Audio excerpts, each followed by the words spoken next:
Alright, what's up you guys? This is Devin from CenturyFX Studios and we're back with another video. I know I am in the same attire as I was before. I'm filming a lot of videos on the same day. No, it's not different days. I'll probably upload them on different days, but I'm filming them all at the same time because I have a workflow schedule and I'm working like 10 to 14 hours a day. So 8, 10 to 14 hours a day, depending on what day. So I don't have a lot of time to film. So when I have the time to film, I film all at once. And we're going to start off by talking today about the phrase, "You're the photographer, so you should know." I get this phrase a lot, especially when I was starting. When you have this big camera, you show up on the scene, you have all the lighting equipment and all this other stuff. Everybody expects you to do every little thing, whether it be posing, whether it be putting you in a spot and stuff like that. And I have no problem with that.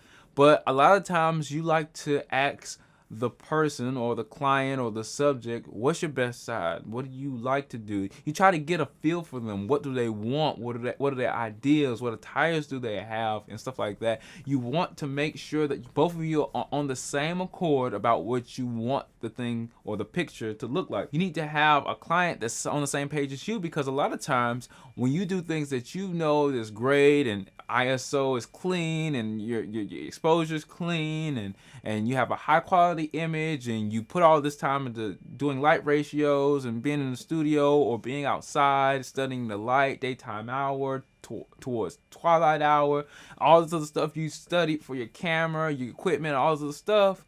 We want to make sure that they're on the same page. But when they come up to us, they're like, "Oh, well, I think that this should change. I think this should change," after you took in the pictures and edited them already. So a lot of times we like to ask you as a photographer, what do you want, especially a bride, because I can do a lot of pretty images of a bride, but if they want something special like a special trinket that they have on a wedding. I know that a lot of brides and grooms have special trinkets on weddings, and they might be small and I might not see them. If I'm the only person on the wedding, or me and my second photographer may not know to put emphasis on certain things that you deem important. So I can't, if I'm out there on a wedding site for 10 hours, I can get a lot of pictures of a lot of things, but if they're not exactly what you want, you're not going to be happy. So a lot of times we need to ask clients and models and people who are our subjects to give us an idea of what you're looking for, because everybody has their own input on the creativity. For example, if we're in the studio, models have good sides of their faces, so you want to ask them, do you know the good side of your face? And then we can talk, we can communicate, and we can get a better sense of what you feel comfortable with doing, or what you feel comfortable with, what side you're posing on and stuff like that. Or if you're looking for a certain look for a magazine cover or something like that, we can direct you based off of what you think should be in there, what your comfort level is, all these other things. So you have to talk to your photographer. Don't just put everything on the photographer. The photographers are great. We should have knowledge. We should be able to guide you in what you want, but don't close yourself off as a client or a subject. And then on the photography side, know what you're talking about. Know what short loop lighting is, Rembrandt, split lighting, flat lighting is. You need to know what light ratios are if you're in a studio. You need to know f-stops and manual mode, all this other stuff. You need to know posing. You need to know creativity, what complementary colors are, what is the attire doing for the actual subject that you're shooting, what genre you're shooting, why you're shooting this genre, where you're trying to go, what are you trying to put, what are you trying to tell in your story, which is the image. So if you're in the studio or if you're in an event photographer, you need to understand who you're taking a picture of, why you're taking a picture of, when you're taking a picture of them, what moments make them them.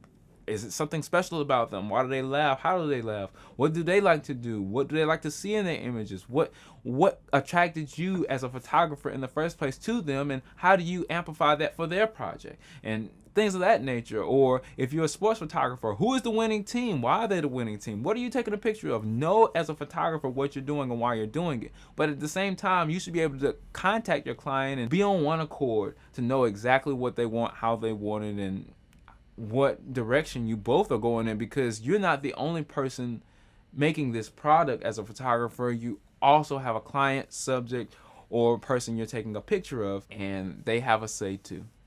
So I'm done with CenturyFX Studios. It's not all about what the photographer knows. It's a collaborative effort, and if they don't really care what you get and they know that you do good work and they're going to trust you, then so be it.